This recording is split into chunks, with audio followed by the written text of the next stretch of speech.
सबसे पहले साथियों, खरीफ के लिए किसानों के लिए बहुत बड़ा एक फैसला लिया गया है।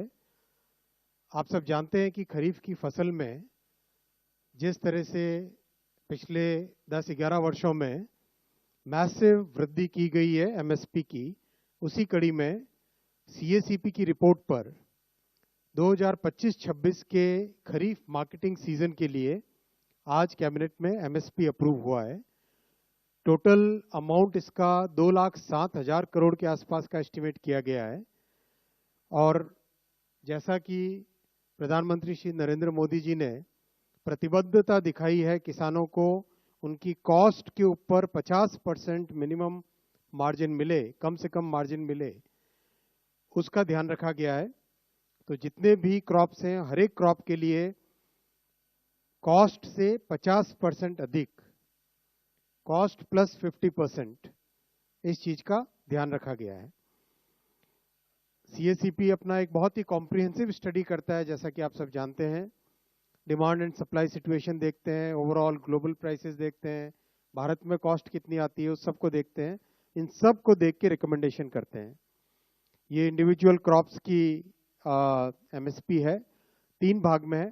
पहला भाग है सीरियल्स यानी फूड ग्रेन्स, उसमें पैडी, ज्वार, बाजरा, रागी और मेज, इन सब की एमएसपी आपके सामने है। आप सब जगह देखेंगे जो कॉस्ट है, कॉस्ट ऑफ प्रोडक्शन है, और उसके बेसिस पे एमएसपी, कॉस्ट के ऊपर एमएसपी कितना है वो लास्ट कॉलम बहुत इंपॉर्टेंट है। कम से कम 50%, कुछ केसेस में 63%, कहीं पे 59% over and above the cost. ये बहुत ही इंपॉर्टेंट पॉइंट है। और ऐसा कि ऐसा फिनोमिनन पल्सेस और फाइबर क्रॉप्स में भी है, जहां पर क्रॉप्स लिए गए तूर, मूंग, उड़द और कॉटन। इनमें भी कॉस्ट प्लस 50%, कम से कम 59% है, कहीं पे 53% है, मिनिमम 50% तो कॉस्ट से अधिक है ही है।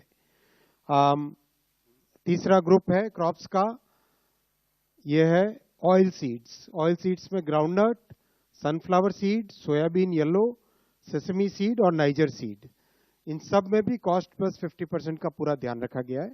बहुत महत्वपूर्ण साथियों, क्योंकि किसानों को उनकी उपज का एक उचित मूल्य मिले, इसके लिए मोदी सरकार प्रतिबद्ध है और 10 वर्षों में इस प्रतिबद्धता को बहुत अच्छे तरीके से डेमोन्स्ट्रेट किया। अगर हम